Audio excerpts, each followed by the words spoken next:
Well, let's jump into this this really niche story.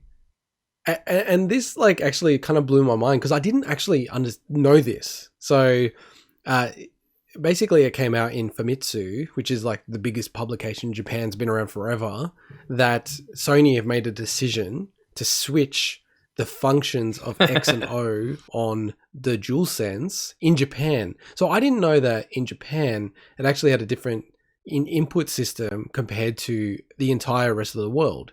And the context there for me is, you know, as you said earlier, I grew up on NES and Super Nintendo, and that was kind of my bread and butter. So the orientation generally is the button on the far right is like confirmation, right? Which is the A button in Nintendo world, right? And to this day, it's still like that. So on the Switch, most games and the, you know, the core console itself, A, which is the button on the far right, is confirm. Whereas, you know, when I played my mates, because I never really owned a PS1 or 2, you know, confirm is the X button, which is the bottom button, right? I didn't know that in Japan, the O, so the circle on the far right, was the confirm button. And I'm like, you know what? Like, damn Sony, why did they change it for the rest of the world? You know, we could have landed on a standard, which is the far right button is yes, like cool. Because this thing, and I think you have a similar story, this thing bothers the hell out of me, man. Like when I play Rocket League, I play it on my DualShock 4 on PC, right? And it's cool the way Rocket League works. It actually picks up that I've got a DualShock and it actually puts the symbols in the PC game, like, you know, X and O and triangle and square and everything. And X is confirm. Which is A. Like, even though I play so much Rocket League, it throws me so much, man. It would, especially for a twitchy game like that, where you need the really tight controls. You need to quickly, you know, press buttons in a particular order and stuff. It's confusing as yeah. Well, it's mostly the confirm stuff that throws me. Like the game itself, like I get, like I don't ever have an issue. It's more like when I get to menus quickly and I need to rush, my muscle memory is far right button is confirm, the bottom button is go back, where it's flipped. Like switch between those two. And yeah, like people are blowing up in Japan about this. I kind of see why. Like they're doing this. Well, it's crazy. Like why did they do it in the first place? Why did they switch it? It makes no sense to me. Like there's a real BS excuse that they said something like, the context is in Japan, so in Japan culture and just understanding of iconography, a circle indicates in their culture like go, it's okay, it's good, like positive, right?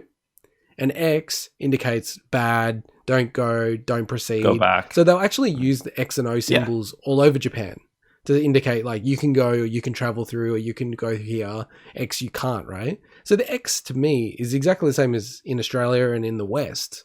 Like if I say a cross, it's like don't go or it's bad, right? The O to me doesn't indicate like, hey, that's good. I've never seen like an O symbol and thought, okay, I can proceed. Or it's okay to go. Yeah, it's culturally different. Right? Yeah, so that is different. Yeah, but I like, why couldn't they have made circle like proceed? It just like drives me nuts that they've gone the wrong direction. They should have changed it for the rest of the world. They should have made it so like X and O switched to Nintendo style. So damn it! I mostly got used to the Xbox where A is confirm and B is cancel, and A is at the bottom and B's to the right. Yeah, I know, and you idiots, like Microsoft, like they've taken a Super Nintendo I know, controller they should have just stuck with it. Then it would have been a standard, and everyone would have done the same thing too. But you know, Sony still, I guess, would have had the Xbox version. I don't know. It's confusing. But one thing that I found somewhat confusing is I was playing The Witcher or The Switcher because I was playing it on Switch and on PC at the same time. And on PC, I was using an Xbox One controller. And of course, the buttons are flipped around. So whenever I played on the Switch, my brain would have to readjust, and then I'll jump onto PC, and then it's like, oh, wait, it's actually the other button I got to press. And a lot of it is muscle memory. But I think I found because the feel of the buttons was different, and because I was playing handheld on Switch a lot, and obviously on the screen on PC with a controller, my brain adjusted really, really quickly, surprisingly quickly. But it became doubly confusing when I was playing Ghost of Tsushima at the same time on PlayStation. And because that's, in a way, a similar kind of, you know, third-person action game where you still have to sprint and jump and, you know, the mechanics are different but somewhat similar in terms of the controls that you have. So I was effectively playing 3 different games that my brain had to constantly adjust and jump between. And it got a bit weird. I wish there was a standard, but hey, it is what it is. Well, I think it's like fully done now. It sounds like now it, that they've made a decision. But you know what? Unify. The reality also is how many people are really in a privileged position. We should consider ourselves lucky and privileged to have 3 consoles that you can play around with. You know, I would imagine the general rule is most people maybe have 1 or 2. Really serious gamers, of course, probably grab all of them. But a lot of people that I know only really have 1 console, so they don't really have that issue. Oh, definitely, yeah. And thank you for checking my privilege. Just making sure you're grounded, okay?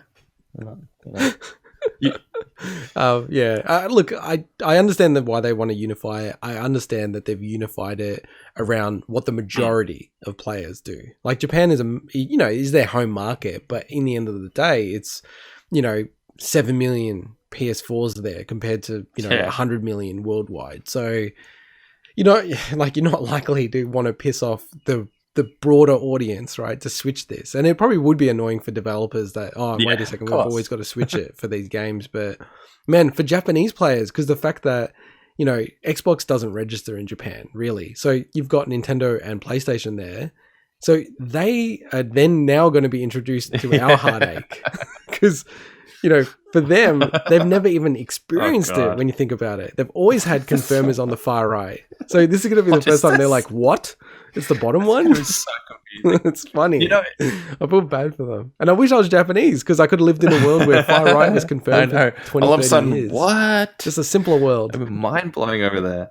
I know some games allow you to actually flip on PlayStation in particular. I've noticed it. And I don't remember off the top of my head exactly which ones, but some games allow you to flip the buttons in the menu as well. So I can imagine some people and some developers will put it so you can flip them back effectively. Well, I'm actually really surprised that neither of the manufacturers had, and Nintendo's actually done this, where it's got a system level that's remapping really of the buttons. And I don't say this as being an idiot and kind of, give me this. It's actually for accessibility.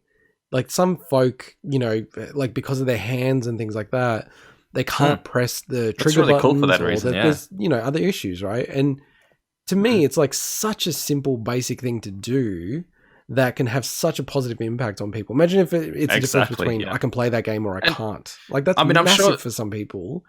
And as you start a generation, you can think about these kind of things and have consideration. And it kind of shocks me that they didn't look at it and go, oh yeah, we should do that. Like that's an easy win. And then you could actually just turn around and say to everyone, look, you can go into the default and switch. I think Xbox have that as well. If you really, I only mucked around with it once when I had what was it even called? That Pro controller, the Elite controller. And I know you could remap. No, I had. Oh, do you have the Elite controller in the past?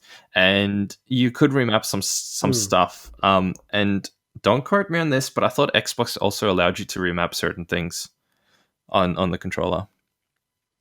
I don't remember though exactly to what extent and whether you could do all of that the way you can with the Switch.